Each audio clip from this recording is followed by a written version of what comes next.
less than 3 minutes, the air in this elevator will no longer be breathable. Oh, what is this?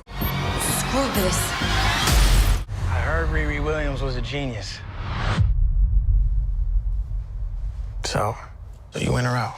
Just the other day, we saw Iron Man giving Ironheart a lot of love publicly, right? So, Miss Thorne, I couldn't be happier than to be seeing you bring Riri Williams to life. Iron Man loves Ironheart. so when you guys see that, when you see Robert Downey Jr. coming out and saying, Dominique, you did your thing, I'm so proud of you, what does that mean? I mean, it all started with Downey. Sometimes you gotta run before you can walk.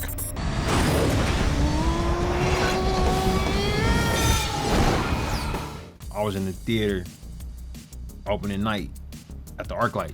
He came and introduced it, Downey did.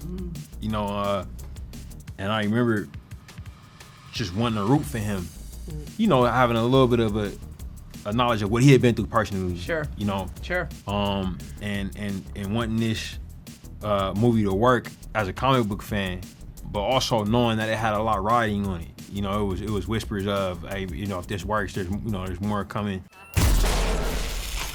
Fast forward almost a couple decades later, to have, you know, Riri, you know, getting ready to be beamed into everybody's house who's interested, you know, especially, you know, kids that's getting ready for their next semester at college, you know what I mean, and young folks in high school trying to figure out the world at a time when it's pretty treacherous, you know, to know that they're gonna have this story to entertain them, to maybe find some life lessons in it.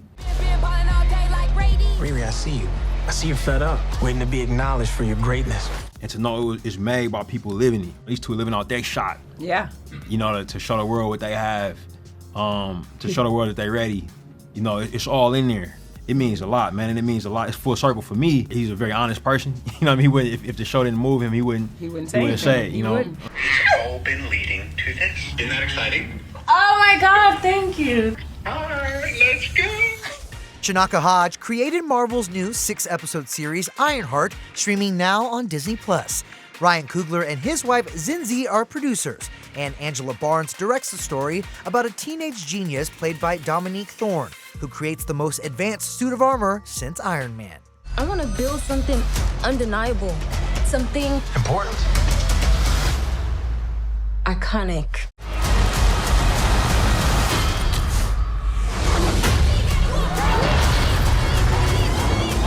Ryan, you helped shape Riri's story kind of from the beginning, from Wakanda Forever, and now going into Ironheart. Look after yourself. Sure, you're not trying to slide to Chicago? Catch a Bulls game? What was most important to you in evolving her story in the MCU? Most important thing for me was hiring the right people to shepherd it. And coaches will often say, like, you know, 99% of coaching is recruiting. I wanted people that would make a better Ironheart show than I could make. You know, and so that was Chinaka, you know, that was Angela. So we fostered the creative environment for them to do their best work, you know, and I'm so excited for folks to watch what they did. Ryan Coogler just said that I could have made a better show than him, which I think is With his chest. well, like he meant it, and that will continue to throw me. Hamilton's Anthony Ramos plays the villain Parker Robbins, aka the Hood. I can give you the tools to help you carry out your vision. But get ready for a surprise because another baddie makes his debut in the final episode. You guys are getting the opportunity to introduce one of the most notable villains in the MCU in this series. When you find out that he's being introduced in your series, like, number one, what is that like? And number two, is this the last that we're gonna see of him? I can't say if it's the last we're gonna see of him, because that's the fun of working in and around the MCU. Lots of surprise. To me, it felt like it meant that Marvel's like, oh, we believe in this show. They're not going to introduce a character that fans have been clamoring for years and years and years, and introduce it in a show that they're not invested in or that they don't think is going to be a successful show. Was there a creative risk that you took on this series that you're all especially proud of? The first risk that I took was splitting time between my home and being a new mother. I had a brand new, like a newborn, and so literally driving back and forth between set, trying to stay to the very last shot and get back before the very first bottle was an ongoing challenge on the show. And if I don't speak that, then the world will not know that. So that was, many mamas get that. That was a huge risk. Artistically, yeah, we took lots of risks, but they were, like Ryan said, in the hands of very gifted artists, crew.